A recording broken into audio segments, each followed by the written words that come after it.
पैसों का इंतजाम भी हो जाएगा। और आपको पता है, डॉक्टर रहमान ने सिंगापुर के एक हॉस्पिटल का लिंक दिया है।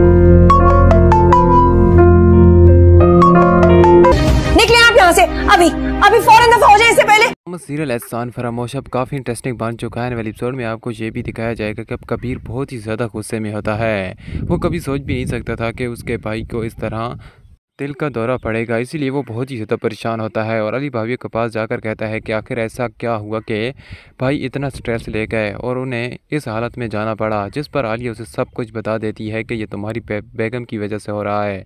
अगर वो तोकीर के सामने ये सारा जंजाल खड़ा ना करती तो शायद आज ये हालात ना होते। अब कबीर बहुत ही ज़्यादा गुस्से में होता है और वो आलिया से कहता है कि आलिया भाभी तुम मुझे खुलकर बताओ कि आखिर क्या हुआ, फलक ने ऐसा क्या कह दिया कि तोकीर भाई को इतना स्ट्रेस लेना पड़ा। जिस पर आलिया उसे सब कुछ बता देगी। अब दोस्तों कबीर का गुस्सा देखने के काबिल होगा। वो सीधा फलक के पास जाकर कहता है कि फलक, तुम्हारी वजह से मेरा भाई जिस हालत में पहुंचा है मैं तुम्हें कभी माफ़ नहीं करूंगा।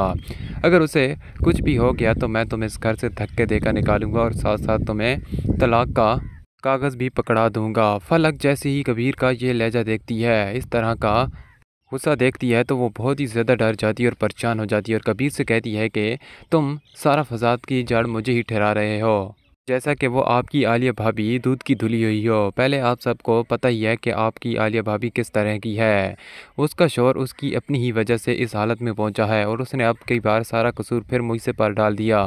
मैं अब ये सब कोई बर्दाश्त नहीं कर सकती। कबीर, आपको जब भी गुस्सा आते आप आकर मुझ पर ही निकालते हैं। आप उस आलिया भाभी को क्यों कुछ नहीं कहते? वो सारा काम वही कर रही है। उसका शौहर उसकी अपनी वजह से इस हालत में पहुँचा है। ये बातें सुनकर कबीर अब बहुत ही ज़्यादा परेशान हो जाता है और कंफ्यूज हो जाता है, क्योंकि उसे अब किसी पर कोई भरोसा भी नहीं रहा। एक तरफ उसकी आलिया भाभी है जो फलक पर इल्ज़ाम लगाती रहती है, क्योंकि फलक ही है जो सारे फसाद की जड़ है, और दूसरी जाने फलक अपनी सफाइयाँ देने में भी कोई भी कसर नहीं छोड़ती। कबीर के सामने ऐसी बातें करती है कि कबीर बेचारा एक बार फिर कन्फ्यूज़ हो जाता है।